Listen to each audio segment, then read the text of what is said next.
On the barren moon's surface, scarlet dust swirled around jagged rocks as Viera knelt beside her fallen companion. Kale, whose breathing grew faint with each passing moment, the sky, once alive with twin suns, now hung heavy and muted gray, casting long shadows that stretched across the cracked ground.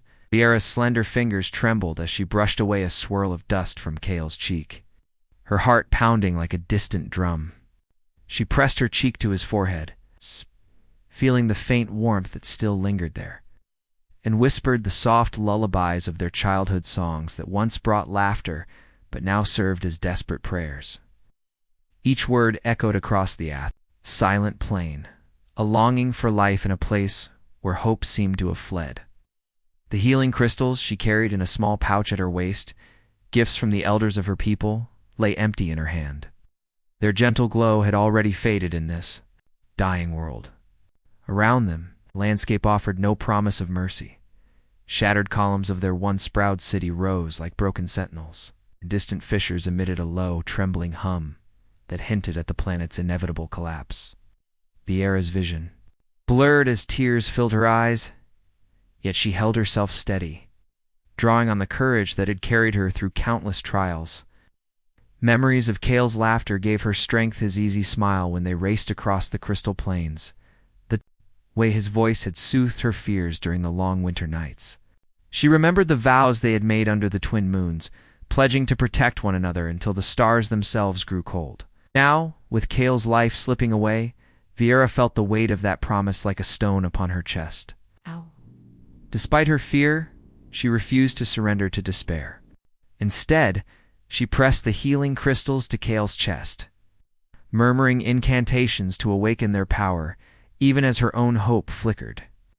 The crystals pulsed faintly, a gentle heartbeat against Kale's failing one, but their light was too weak. Against the vast emptiness of this world, Viera's breath caught in her throat when Kale's eyes fluttered open for a moment, revealing a spark of recognition before closing again. That brief glimpse of life stirred something deep within her, determination that shone brighter than any crystal light. She rose slowly to her feet, clutching Kale's hand, and scanned the horizon until her gaze settled on a distant point of soft, blue light that seemed out of place amid the dying red of the moon. Fear and curiosity battled within her, but the spark of hope won out. With Kale cradled against her chest, she rose on unsteady legs and began the long, agonizing walk toward the light. Every step felt like a test of her will, as jagged stones cut through the soles of her boots and the wind carried a chill that bit at her bones. Yet she pressed on, guided by something she could not name: a promise, a prayer, a belief that beyond the blood-red dunes lay salvation. With each labored breath, Viera whispered Kale's name, promising that she would not let him go, that no power in the universe could keep her from saving him. In the distance, the blue glow grew brighter, steady, like a beacon of life in a sea of death. As Viera stumbled forward, her tears mingling with the red dust beneath her feet, she resolved that she would carry Kale to that light or perish trying, for nothing mattered more than the fragile thread that bound them together. In that moment, on that dying world, her unyielding love became her greatest strength, and hope was born anew beneath a sky that had forgotten how to shine. Commander Elias Monroe stood on the bridge of the Aegis, his eyes fixed on the view screen as the scarlet moon loomed ahead, its surface pocked with craters and streaked by rivers of rust-colored dust.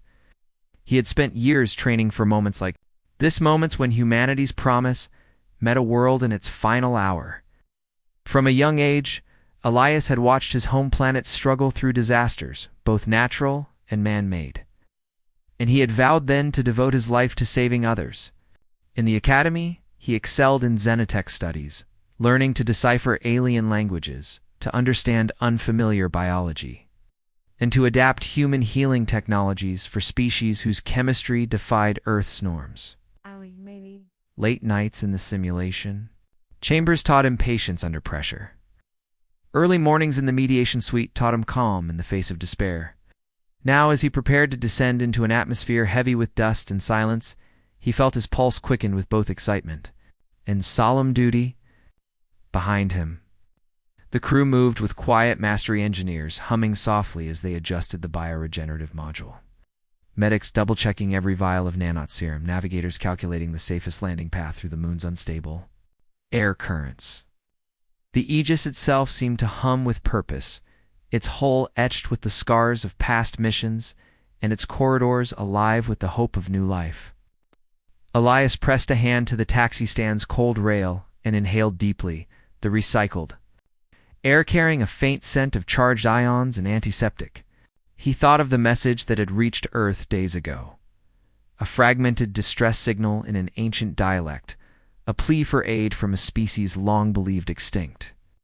His superiors had warned of unknown dangers of biohazards and unpredictable physics, but Elias had known without doubt that they had to answer the call. To turn away would be to betray everything he stood for: compassion, courage, and the unyielding belief that life, in all its forms, deserved a chance to flourish. As the landing thrusters engaged, Elias straightened his uniform, the insignia of the Earth's coalition glinting against the dim light. He remembered his sister's laughter, echoing through their childhood home when she had called him the healer, and he carried that playful memory like a talisman against fear. The Aegis shuddered as it broke through the thin atmosphere, and outside the viewport, the red dust swirled in chaotic eddies, hiding the world's scars and its last fragile glimmers of life. Ilias's heart tightened at the thought of the alien world's fate, but he steadied himself with a simple truth he had learned long ago: hope was strongest where it was needed most. He tapped his comms link, summoning Vieira's location from the ship's sensor grid, and the coordinates appeared as a faint blue dot against the deadly crimson terrain. With a final nod to his crew, he stepped onto the slow-lowering platform, the doors sliding open with a soft hiss. The wind laden with abrasive dust stung his cheeks, but he pressed forward, guided by the glow of his wrist beacon. Each step felt heavy, as if he carried the weight of both worlds on his shoulders, yet he moved with unwavering resolve. In that moment, Elias was no longer just a soldier or a scientist. He was humanity's champion, a living promise that Earth would travel to the ends of the universe to save a single life. And as he rounded the final outcrop of shattered rock and saw Vieira's lone figure cradling Kale against the dying light, Elias felt a surge of fierce compassion and determination. Whatever challenges lay ahead, the alien biology, the failing world, the reckoning of cosmic forces, he would face them all. For he carried not just advanced technology or expert knowledge, but the unbreakable spirit of humanity itself, burning brighter than any star in the silent sky. In the dim glow of the dying world's twilight, Vieira pressed herself against the jagged rock face, her breathing ragged as she shielded Kale's frail body to her chest. The soft hum of the Aegis's thrusters faded into the hush of the red dust storm, leaving only the distant echo of Commander Elias Monroe's footsteps on the hard ground. With each step he took, his gentle voice crackled through the universal translator at Vieira's side, offering words she scarcely understood but felt deep in her heart. "I am here to help." Fear and hope warred in Vieira's chest as she clutched the translator device, its metal surface cool beneath her trembling fingers. She remembered her people's stories of the sky healers, benevolent beings from distant stars who appeared in times of greatest need, but she had never believed such tales until now. Elias knelt a respectful distance away, his posture open, his hands empty of weapons. And as Vieira raised her head, their eyes met, hers wide with sorrow and guarded mistrust, his steady with compassion and resolve. The translator's soft beacon pulsed between them, carrying Elias's next words in her own tongue, simple and clear. "Let me save him." Vieira's throat tightened. Tears glistened on her cheeks as she struggled to weigh her fear of the unknown against her desperate love for Kale.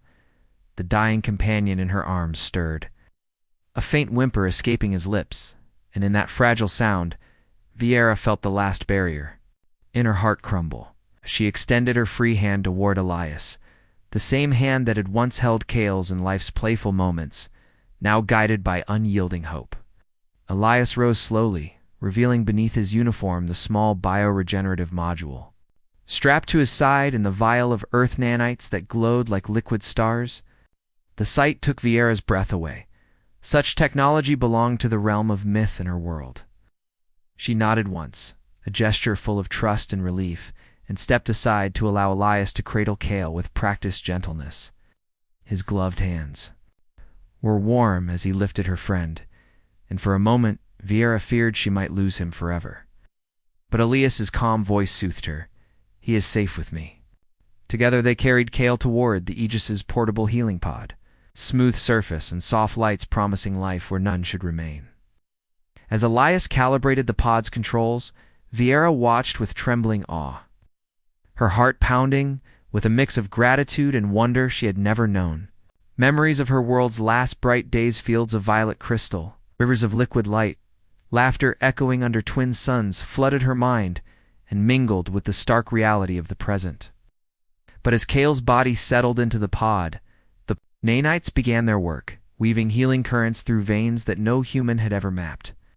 Vieira pressed her forehead against the pod's transparent shell, tears slipping unbidden as she whispered encouragements to Cale in the old lullabies of their people. The soft glow of the nanites pulsed in time with his faint heartbeat, each pulse a promise of tomorrow. Elias placed a steady hand on Vieira's shoulder. She looked up to see determination shining in his eyes. Determination born of humanity's unwavering belief in the sanctity of life.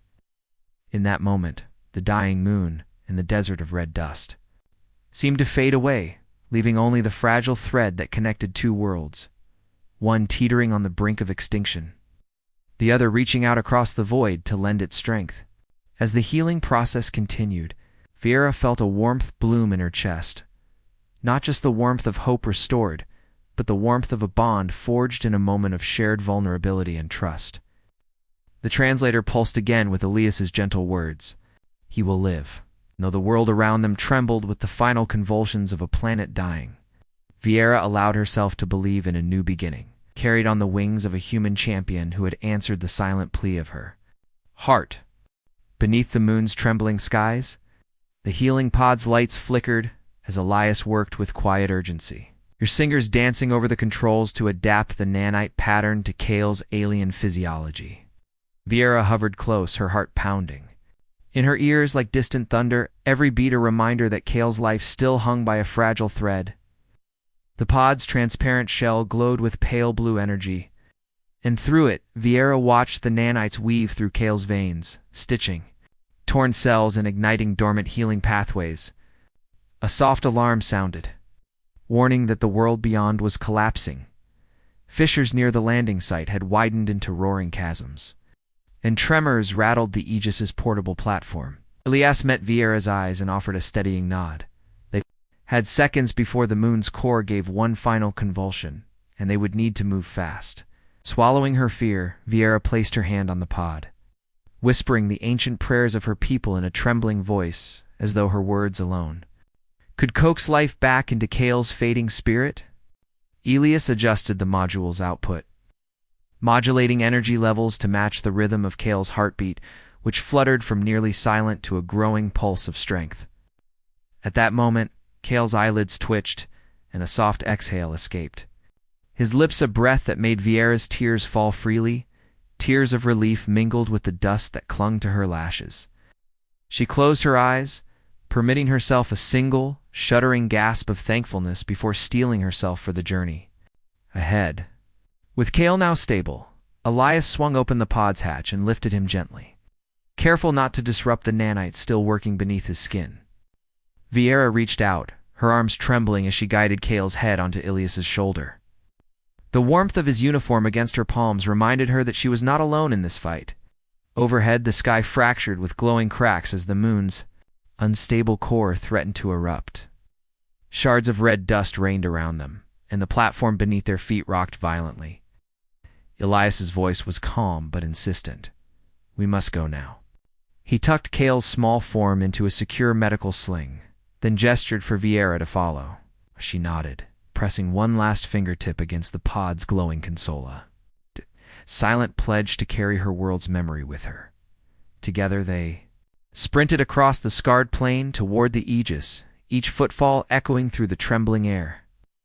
The wind howled in their ears, whipping Vieira's hair into matted strands across her face and stinging her eyes with fine grit. Ilias's hand found hers, gripping firmly as they navigated around a newly formed fissure that crackled with molten light. In the distance, the Aegis's ramp extended like an open promise, its blue beacon slicing through the crimson haze.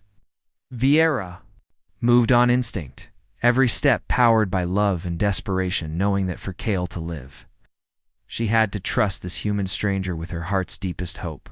As they crossed the final stretch, a tremor so fierce it felt like the moon itself was tearing apart through them to the ground.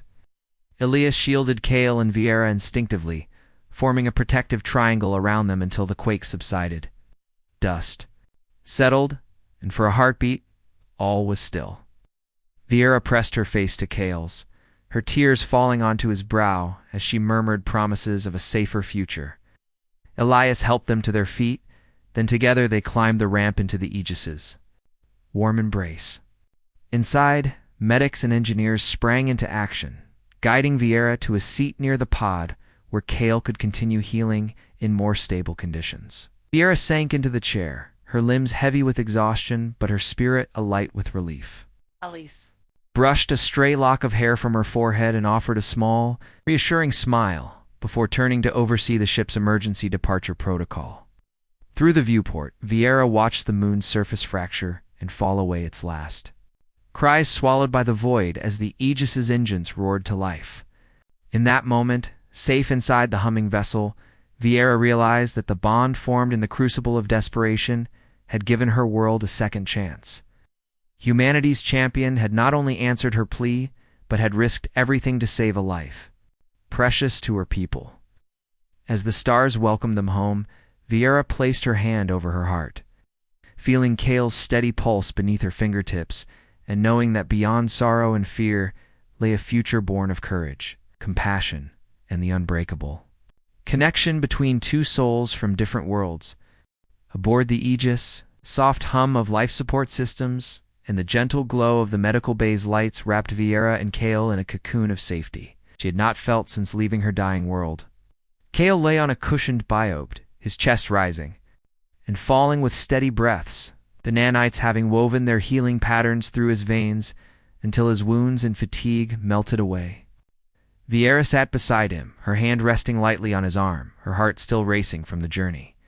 Around them, human medics moved with calm efficiency, offering Vieira cups of warm nutrient broth and soft blankets woven from memory fibers that adjusted to Cale's body heat.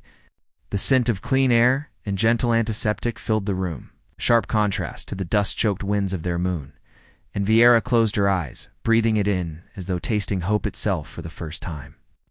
She remembered the weight of desperation she had carried when she first cradled Cale on the barren red plains, and how that weight had lifted with each pulse of the healing pod. Now, watching his chest rise in the steady rhythm of life, she felt tears slip down her cheeks, tears of relief, of gratitude, and of a budding optimism she once thought impossible. Commander Elias stood a respectful distance away, arms folded. His posture relaxed now that the immediate danger had passed. When he caught Vieira's gaze, he offered a small nod, an unspoken invitation to share the moment. Vieira rose and moved to stand beside him, her boots quiet on the medical bay's smooth floor. She spoke softly in her tongue, telling Cale of the stars they would see again, of the fresh air he would breathe, and of the world that waited to welcome him as hero rather than sufferer. Although Elias did not understand her words, he saw the emotion in her eyes and felt the unity forming between them. The universal translator pulsed softly, relaying her final words. "Thank you, friend." Elisa's chest tightened as he replied, his own words gentle and clear. "You and Cale are safe now." Beyond the transparent wall of the medical bay, the ship's crew prepared for the next phase of the mission, recovering any survivors from the moon's shattered surface. The Aegis's scanners had swept the wreckage and found a handful of scattered life signs, other refugees who had taken shelter in ancient caverns beneath the ice-crusted mountains. Elias explained the plan to Vieira in simple terms. Once Cale was strong enough to move, they would carry him to the observation deck, where he could witness his homeworld's final moments before the Aegis released a fleet of rescue pods into the void. Vieira nodded, her mind already racing with plans for how to ensure the safety of her people. She imagined using the Aegis's communication rays to broadcast a message of peace and friendship back to the remaining colonies of her kind, inviting them to join the human alliance that had saved her dearest friend. As she shared these hopes with Elias, he listened intently, his eyes bright with respect for her courage and vision. In that moment, they were no longer alien and human. They were partners bound by shared purpose. Soon, Kale stirred beneath the gentle ministrations of the medical nanites. His eyelids fluttered open, revealing eyes that shone with bewilderment before they settled on Vieira's face. She took his hand, her thumb brushing across his knuckles, and smiled through her tears. Kale's voice was weak but steady as he whispered her name. Relief washed over Vieira in warm waves, and she leaned down to press her forehead against his. Outside the medical bay, Aegis's crew cheered softly as the first rescue pods launched toward hidden caverns below the moon's broken surface.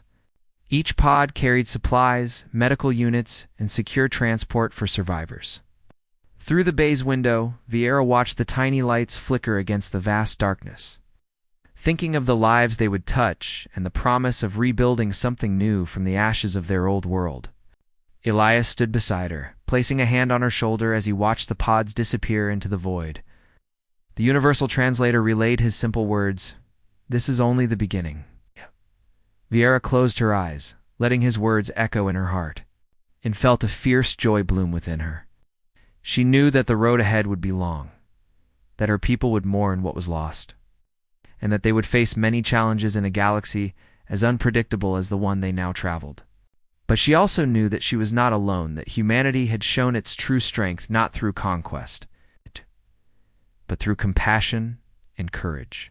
In that moment, surrounded by the quiet hum of the Aegis and the steady rise and fall of Kale's breathing, Vieira dared to believe in a future bright with possibility.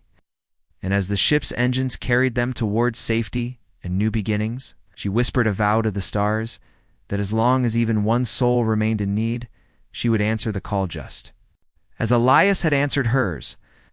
Beneath the gentle glow of the Aegis's observation deck, Vieira stood at the viewport, her eyes tracing the distant curve of a blue-green planet that promised new beginnings for her people.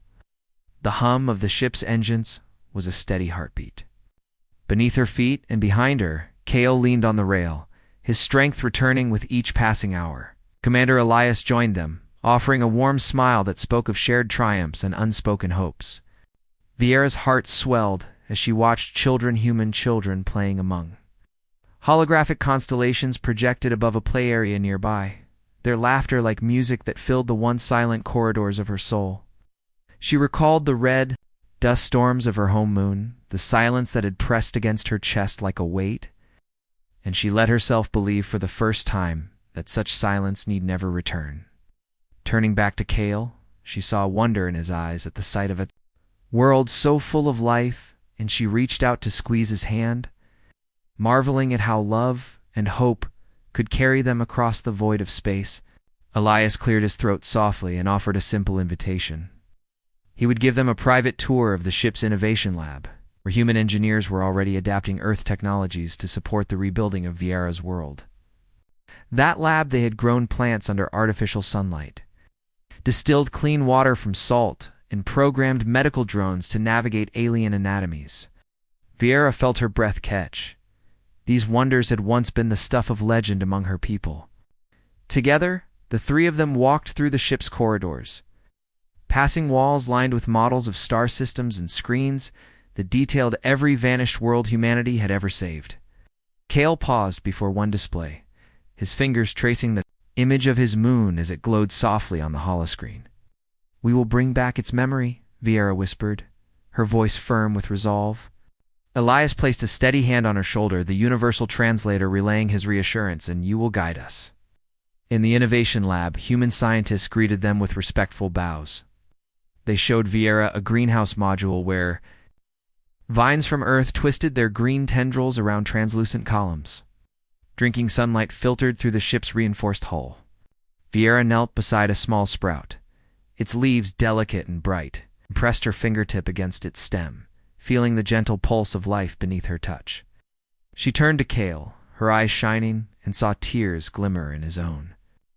The scientists explained that once they reached Earth orbit, they would share these modules with Vieira's people, teaching them to grow food and medicine on barren soils. Vieira's heart filled with gratitude, imagined fields of crystal-shaded crops swaying. Under artificial lights, her people feeding themselves from the seeds of human kindness. As the tour concluded, Elias led them to a quiet observation nook, where two soft chairs faced a panoramic screen showing their destination. He offered Vieira a cup of warm tea infused with calming herbs, a human gesture of hospitality that felt as comforting as the sun's embrace. Vieira accepted it, inhaling the gentle aroma, and felt a peace she had not known in a lifetime. Outside the window, the planet's oceans sparkled like scattered jewels against velvet landmasses. And for a moment, Vieira allowed herself to dream of her people terraforming their home world anew, children learning both their own ancient songs and the stories of the sky healers who had saved them. Cale settled into his chair, his breathing calm and even, and Vieira sank beside him, her hand resting on his. Elias stood behind them, hands clasped, as the universal translator captured every sigh of relief and wonder. In the hush of that room, three souls from different worlds shared a simple truth: that compassion could bridge the farthest reaches of space and heal wounds older than memory. Vieira raised her cup in a silent toast to humanity's champion, to Cale's restored life, and to the promise of a future built together. Elias nodded, his eyes misting with unspoken emotion, as the ship's AI announced their imminent arrival. At Earth orbit, in that moment, Vieira felt the boundless potential of unity, that when hearts across the stars beat as one, no world was beyond saving, and no soul beyond hope. As the Aegis slipped into Earth's orbit, the vast blue and green sphere filled the viewport, a breathtaking reminder of the home Vieira had only known in stories told by distant envoys. Cale, now fully recovered, stood beside Vieira and Elias on the observation deck, their three silhouettes framed by the planet's gentle curve. Below them, enormous city lights blinked like constellations brought to life, and ribbons of clouds drifted across oceans that teemed with countless forms of life. Vieira's heart swelled as she remembered the red dust storms and silent ruins of her home moon, and she pressed a hand to the cool glass, feeling both awe and a fierce longing to share this moment with her people. Elias placed a reassuring hand on her shoulder, his voice soft through the universal translator. "This world is rich with promise, and your story will become its own kind of legend." Vieira turned to Cale, whose bright eyes shone with wonder, and saw in him the living proof that hope could conquer even the darkest corners of the galaxy. Together, they walked down the gangway toward the docking bay, where dignitaries and scientists from the Earth's coalition had gathered to greet the alien guests. The air inside the reception hall buzzed with polite applause and gentle excitement as representatives of dozens of nations stepped forward, offering bows, handshakes, and the warmest of welcomes. Vieira's translator repeated every greeting in her tongue, and though the words felt unfamiliar on her tongue, the kindness behind them resonated deep within her spirit. When she and Cale were led to the center of the hall, a long table was revealed beneath a canopy of living vines, where a single seed rested on a polished stone pedestal. The seed was small and crystalline, its facets catching the light like a drop of morning dew. It was a gift from Earth's botanists, prepared to sprout into the first green life of Vieira's restored world. Elias nodded to Vieira, and she stepped forward, her breath catching with emotion as she lifted the seed in her palm. The hall fell silent, every eye focused on the fragile orb of potential. Vieira spoke words of gratitude and promise. She vowed that her people would honor this seed, nurture it across generations, and ensure that life would flourish where death once reigned. As she finished, Cale placed his hand over hers, and together they laid the seed into a small, nutrient-rich soil packet, a symbol of unity between their peoples. At that moment, the hall exploded in applause, and Vieira felt tears slip down her cheeks, stares of joy, relief, and a profound sense of belonging. Later, as the sun rose over Earth's horizon, Vieira and Cale watched from the shuttle window as the seedling's first green shoot pierced the soil under careful ventilation. The delicate sprout swayed in its light breeze, a living bridge between two worlds. Elias stood behind them, arms crossed, but his smile wide and proud. Vieira leaned into Kale, her voice barely above a whisper. "This is more than a new life for us. It is a promise to every soul who needs hope." Kale nodded, his hand finding hers. And together they watched the young plant grow toward the light, a silent testament to the power of compassion across the cosmos. In that moment, Vieira felt the full meaning of her people's old stories come true, that when humanity's champion appears, even the most desperate cry can be answered by the gentle hand of a friend. And as they looked out at the endless sky beyond, they knew that this was only the beginning of a journey that would bind their worlds together in friendship, resilience, and the shared wonder of life reborn.